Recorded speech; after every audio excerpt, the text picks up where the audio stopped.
Kia ora. Hello. This week I'm starting something new called My Favourite Thing. So the rules of the game is as simple as this. You talk about your favourite reproduction piece in your collection and why you own it, the provenance and what makes it your favourite thing, and then nominate someone else to talk about their favourite thing. This could be in a YouTube video, a blog, a Facebook post, whatever. Just go nuts. But don't break the chain. I'm challenging Matt, the director over at History Live Northeast and Agincourt Soldier, to talk about his favourite reproduction piece in his reenactment collection. If you're not familiar with Matt's work, he runs a non-profit bringing history to schools in New England in the USA.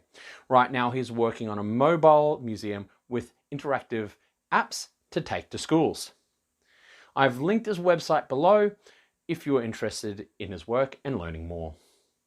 So let's have a look at my favourite thing, which would be the sword in my hand. Otherwise it'd be a little bit weird while I'm holding a sword, wouldn't it? You may have spotted it in the background of many of our videos. I have lots of swords, but this one, it's my favourite.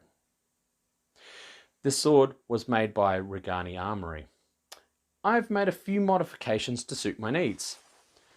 I re-hilted the sword and tidied up the blade a bit. I've also lightened up the sword by taking out about 20 grams overall, giving it a final weight of 1.1 kilos, which is still on the heavy side in comparison to a period blade. I still might see if I can take out another 100 grams or so somewhere at some point. Many period blades of the same length and from the same period would weigh less than 1 kilogram. Say anywhere between 750 to 900 grams, depending on the length and profile of the blade. This sword is not based on any individual reproduction. Instead, it is based on my impression, by which I mean this is what is reasonable, a reproduction based on what I am reenacting. Since my impression is that of a wealthy merchant in 1390 who takes up arms, I had a couple of things to consider. The sword that I bought would be one of two functions. One would serve as a sword of war and the other as a general sidearm to be worn around town. Since I'm a man of some means and a burgher, I could afford a nice sword. All of these decisions led me to this purchase. The sword has the classic shape of a late 14th century Oakeshott typology. It is similar to the type 15, 12 or the 15A1. As armour in the 14th century became heavier, with plate replacing mail, blades became thinner and longer to allow for thrusting through vulnerable points of armour. Therefore, swords such as the astock, which has a needle-like tip, became the ubiquitous sidearm. Though to be clear, this sword is not an astock and is not supposed to be, though it does easily slide into the thrust, much better than many of my other single-handers. Yes, I can hear all those non-HEMA people clutching their pearls when I say that. It's okay, settle down. I'm not stabbing anyone with it. Yet. But I have spoken about the sword and the typology, but not why this is my favourite thing. First, I need to speak about it as a swordsman.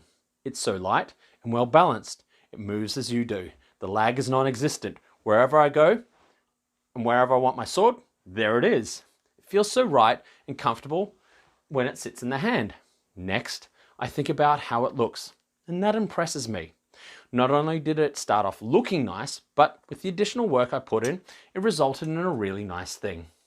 After being used for a few years, the leather has come up with a really nice polished look.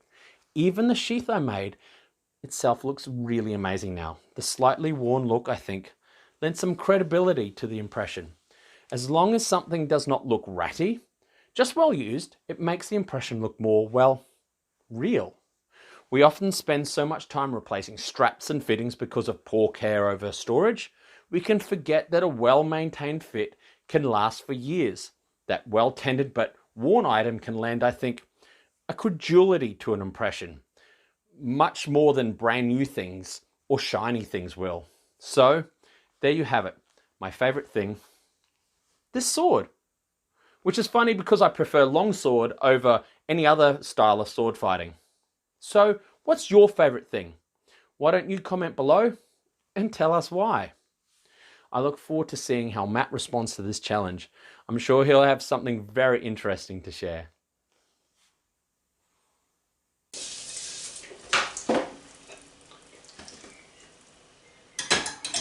Hi, you're still here. That means you enjoyed the video. Remember, like, comment and subscribe. And stay safe, have fun, and keep reenacting.